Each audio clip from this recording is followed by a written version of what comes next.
Hello, I'm Matt Galloway, and this is the Current Podcast. We are hosting a Timothée Chalamet lookalike contest, and we got kicked out of Washington Square Park. This guy's got it. That guy's got it right there. I got the cheekbones to it like Almost 2,000 people turned up in New York City for that lookalike contest, including the actor at the center of it, Timothée Chalamet himself. Other celebrity lookalike competitions have popped up in cities around the world, from London to San Francisco. You know, doppelgangers used to be seen as a bad omen, but now finding your doppelganger has become a bit of a thing. Online groups are popping up to help millions of people find theirs.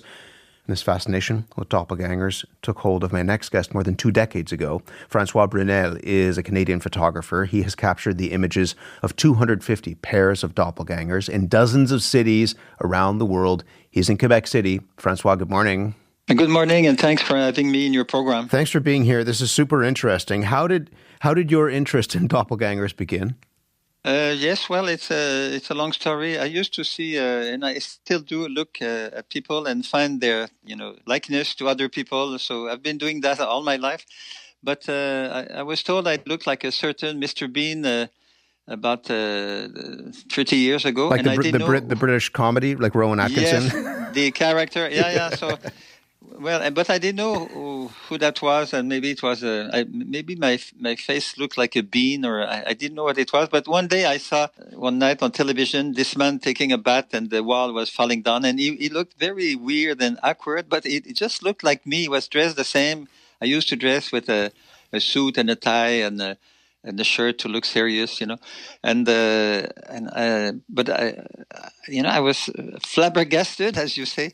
The program ended with the letters Mr. Bean, and then I thought, oh no, people think I look like this guy, this character, and I think I look like this character, so there's no doubt. But until then, I thought I would look more like another character, Mr. Dean, James Dean. Truly. Those are very different people. So given that, and the fact that people said you looked like Mr. Bean, how did you end up taking these photographs of doppelgangers around the world? When I had this shock about meeting my doppelganger on the screen, I just had this idea, which is a fantasy, in fact, is to find that lookalikes that would be like perfect, bring them together in front of the camera, and then they would be so... in a state of shock, I would say that the picture would be good because of that. That was a fantasy, because when I started the project, some people know each other before that, so it doesn't matter. But people who meet for the first time in my studio, they have a little shock for about 5 or 6 seconds, and that's all. How do you go about finding people that look alike? Well, at first and during the project, I found myself a few lookalikes. In fact, quite a number. But then I was short of lookalikes, so I went to the media and I asked for help. How alike are we talking about? I mean, how much do these people look like each other?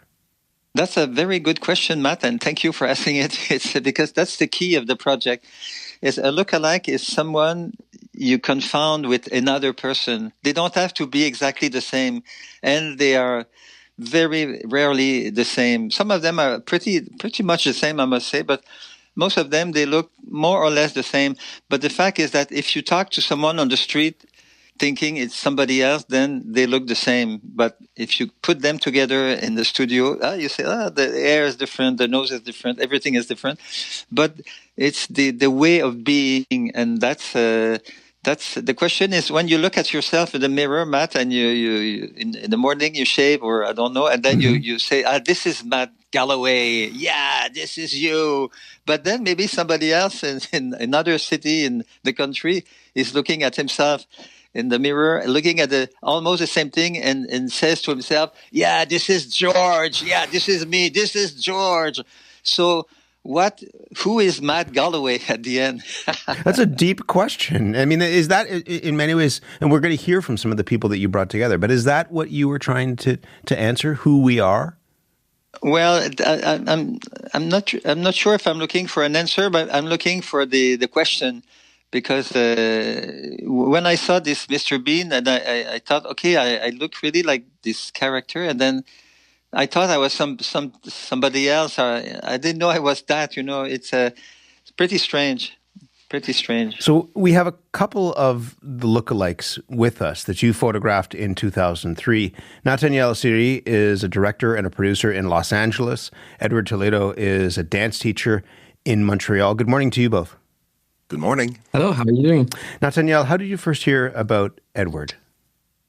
We were working for the same company for a few months, and I've been hearing about a guy that looks just like me in the company, and I wanted to disagree, so I was like, I can't wait to meet this guy.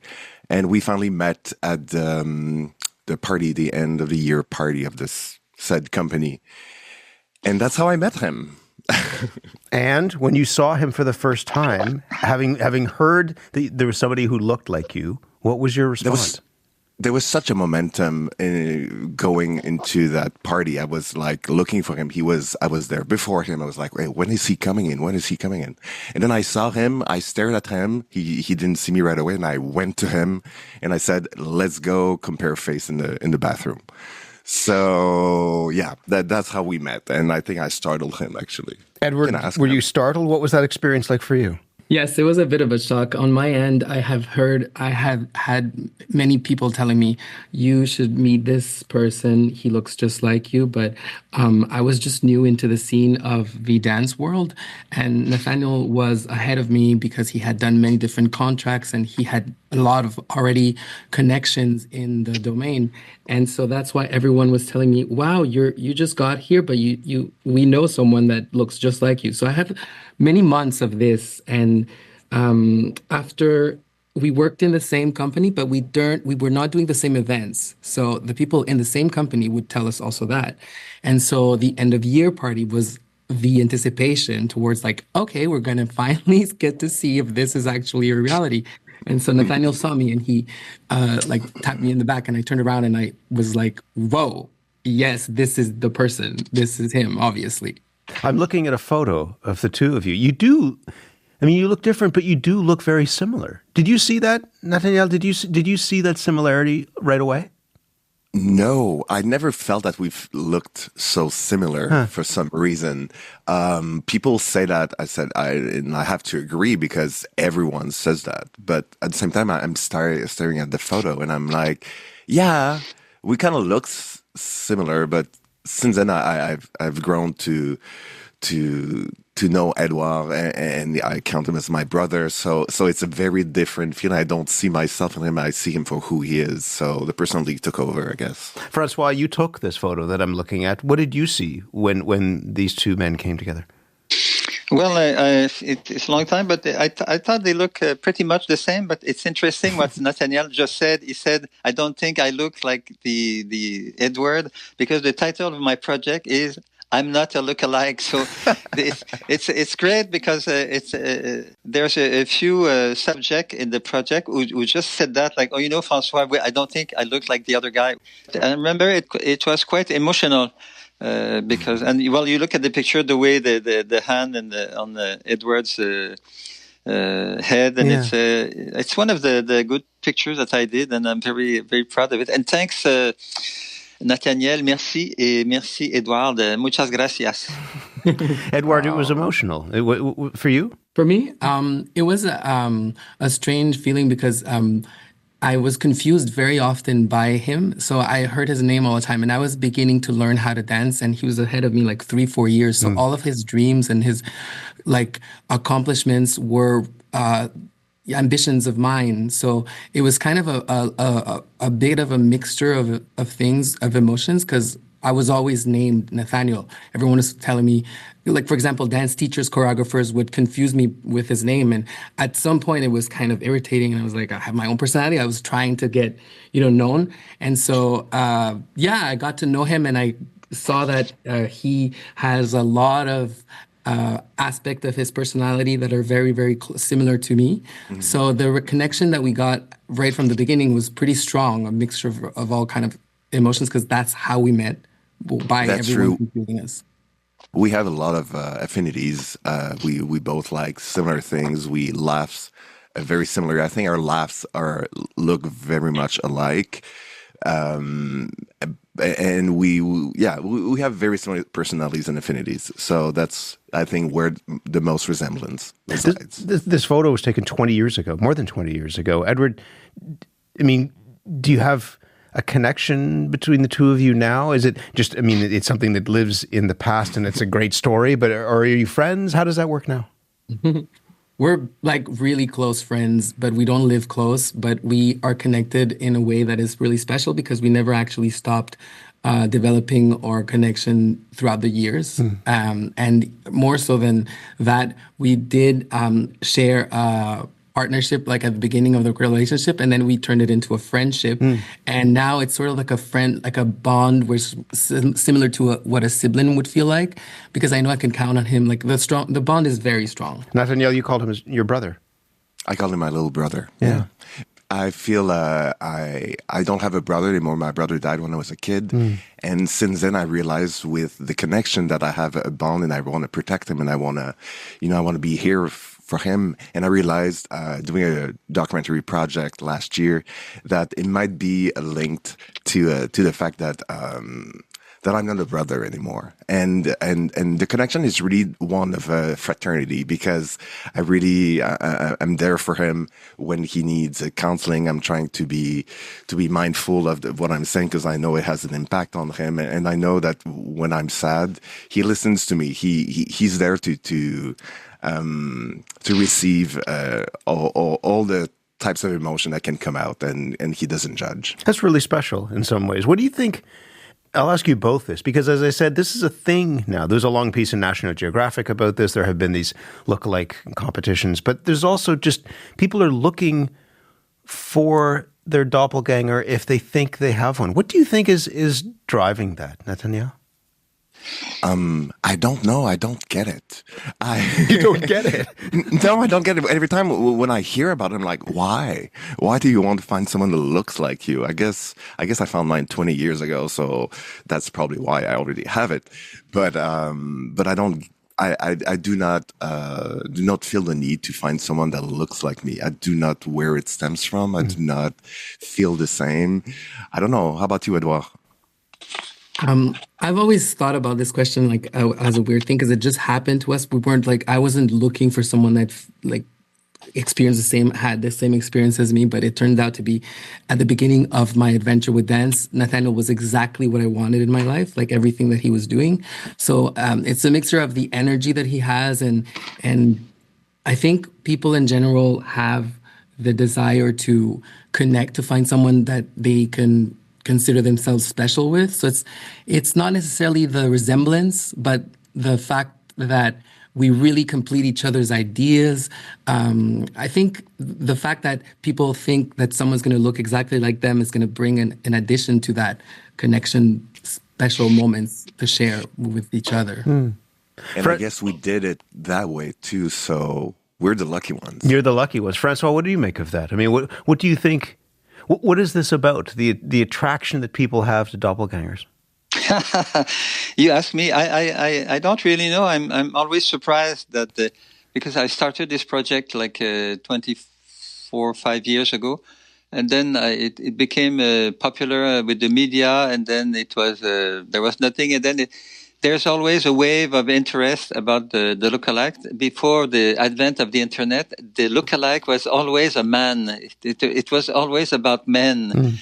And since then, it's mostly about women, like 75%, 3/4 of my subjects, 3/4 of the emails that I get are from women. And on top of that, a part of my lookalikes are couples of men and women. In the book that I'm trying to produce, I will have about 10 or 11 couples who are men and women. Some of them are couples in real life. Some of them are just people who met. But they look pretty much the same, but they're man and woman. So this is a new thing. It is so interesting. And your story, Nathaniël and Edward, is fascinating as well. Thank you both for being here. And Francois, thank you very much. You're welcome. Thank you very much. Francois Brunel is a photographer in Montreal. He's now working, as you heard, on a book about doppelgangers. Nathaniël, Siri and Edward Toledo were photographed for his collection of portraits back in 2003. Francois Brunel's photo project has attracted the attention of the scientific community. A geneticist in Spain tested the DNA samples of some of his subjects and found some genetic similarities between unrelated lookalikes. Some of my next guest's research includes studying the personality traits of doppelgangers. Nancy Siegel is a professor of psychology, director of the Twin Study Center at California State University in Fullerton, California. Nancy, good morning to you. Good morning, Matt. You're a developmental psychologist. How did you come to study lookalikes? Well, my focus is really on twins. And one of my students alerted me to Francois Brunel's website. And when I saw what it contained, I realized that this group of subjects was a wonderful way of testing out a particular criticism that some people have advanced against twin studies. For example, identical twins are very much alike in their personalities, but some people feel it's because people treat them alike based on their facial appearance. And I've never felt that was a reasonable explanation. Instead, I thought that identical twins are treated alike because they evoke similar responses from the people around them. So I gave a number of these doppelgangers that I obtained from Francois Brunel, and I've been continuing this even on my own. I've gotten other pairs from the television programs, and I've gotten some that I've just found on my own, which are amazing. At any rate, I gave them personality questionnaires, self-esteem questionnaires, and a social relationship questionnaire. And I did this twice with two different types of personality forms. And so I reasoned that if these unrelated lookalikes are as alike as identical twins raised apart, who are their parallels, raised apart but look alike, but the identicals share all their genes in common. Then if their unrelated lookalikes are as alike as the twins, then maybe the critics are right. But if the unrelated lookalikes are not alike, then my thought on this is correct. And so what did you find? I'm just getting to that now, Matt. And what I found was that the personality similarity of the doppelgangers was zero. It was zero on both questionnaires, yes. And on self-esteem, it was just about zero as well. And I found that most of the doppelgangers were not closely connected at all. There were some exceptions, like Edward and his lookalike, but very, very few. And the reason is that personality is in your brain. It's not in your face. And we know, as you said in the program, that there are a lot of websites that have been sprouting up where people can submit a photograph and look for their lookalike. And I think that the popularity comes from the fact that people are envious of the twin relationship because it's very close, it's not judgmental, there's complete understanding and acceptance. And I think that people really want that. And I suspect that the people who submit photographs to these websites are looking for that kind of connection. And I'm just afraid that they're going to be disappointed. I think in some cases, yes, they may find it. But you see, the doppelgangers from the study that you interviewed, they talked about their behavioral similarities as the social glue that attracted them and maintained their relationship. But there is no necessary connection between how you look in your face and what your personality traits are going to be. Can I go back to that? Because one of the things that they said is that people thought that they were very much alike. Often they would be confused for each other, not because of just how they looked, but because of what people read into their personalities. So if there is zero. If your study found that, as you said, personality doesn't reside in the face, and there's zero real relationship between personalities, how can what they went through be explained? Well, I'll tell you, I heard it a little bit differently than you, Matt. I heard that people were confusing them based on their appearance, because after all, people did not know both of them at that time. They only knew one. And so it was basically the face. My take on this is that the unrelated lookalikes, the doppelgangers, might feel a certain attraction when they meet, but as time goes by, they find that they're very, very different. That's what the majority of the pairs are telling me. And this is not just, hearsay or interviews or anecdotes. These are hard scientific data that I have gathered systematically and published. What do you make of in the introduction, I said that a geneticist in Spain looked at the DNA samples of some of the folks that Francois was taking photos of and found genetic similarities between unrelated people. What do you make of that? Well, Of course, that's going to happen. I mean, look, when people both have brown eyes or blue eyes or red hair, they have the same genetic backgrounds, but it's not common through descent. It's not the same family. So I'm not surprised. And also, the guy in Spain specifically selected the most identical pairs of the ones that he had. And he did find some genetic similarities that were related to some facial features, but he did not look at personality. He did not look at self-esteem, and he did not look at the social relationships that I assessed. And he did find that, yes, smoking seemed to be similar and something to do with lifestyle, very vaguely or generally defined. But I was very specific. I looked at 5 personality traits in the what people call the big 5, which you think about as ocean: openness, conscientiousness, extroversion, agreeableness, and neuroticism. And that was replicated over 2 different questionnaires. And look, the identical twins raised apart were very, very similar. You said something interesting earlier, and I ask you this as the director of the Twin Study Center, that in some ways we're jealous that we want the connections that identical twins have. What is that about, do you think? Well, identical twins have the closest social relationship on average.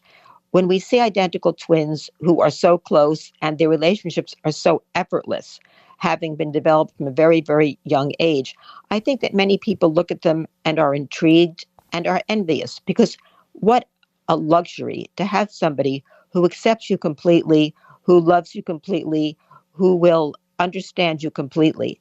And I think that when people do try to get this lookalike, they're hoping that that will be the case. But again, I said that I think they're going to be disappointed. You know, when you look at friendships and you look at married couples or significant others, it's not opposites that attract. It's birds of a feather who flock together. And when children develop imaginary playmates, who are they? They're people who are like themselves. People don't have imaginary friends who are different from themselves. People don't feel terribly attracted to people who are different from themselves. Now, some couples, some friends complement one another. One may be more extroverted, one may be more introverted. They may have different talents and traits. But nevertheless, it's their commonalities that draw them together. I'm certain that if the two who were on today had very different affinities, very different inclinations and talents, they wouldn't be where they are today. But it was those behavioral similarities that drew them together and sustained the relationship. Do you think you have a doppelganger? Do I? Yeah. Well, let me just say to your viewers that I am a twin, but I'm a fraternal twin. Yeah, I thought you'd never ask, Matt. I'm a fraternal twin with a sister who does not look like me and does not act like me.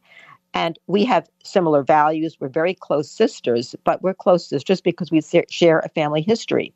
Now, when I was growing up, I was very jealous of some of the identical twins that I saw in school or on the playground, because they seemed to have a connection that I did not have. And being a twin, I was immediately attracted to twin studies because I found them so professionally informative and so personally engaging. It's a wonderful field. And having gotten involved with the doppelgangers, I'm thrilled. It's a whole new side that I hadn't anticipated, but one that really feeds into my field in a wonderful way. But don't you wonder whether there's somebody out there in the world who looks just like you? Well, I'll tell you, occasionally I have gotten people to tell me that, yes, there's someone out there, and a few have sent photographs, and I don't perceive the similarity in the slightest. And that's very interesting, because one of your guests said that. And when I've talked to some identical twins, they don't perceive the similarities, but yet other people do. And I think that that is the key. When other people confuse you, to me, that is the bar for being classified as a doppelganger or as a lookalike. Nancy, it's great to speak with you. Thank you very much. My pleasure, Matt. Thank you for having me. Nancy Siegel is a professor of psychology and the director of the Twin Study Center at California State University. Do you have a doppelganger? Have you met the doppelganger? Or is there just somebody out there who people say, you know, this person kind of looks like you? If you've met the doppelganger or you've heard of your doppelganger, what is that like? You can email us, thecurrent@cbc.ca. And if you have met the person who is your lookalike, send us a photo of the two of you. Email it to us, thecurrent@cbc.ca.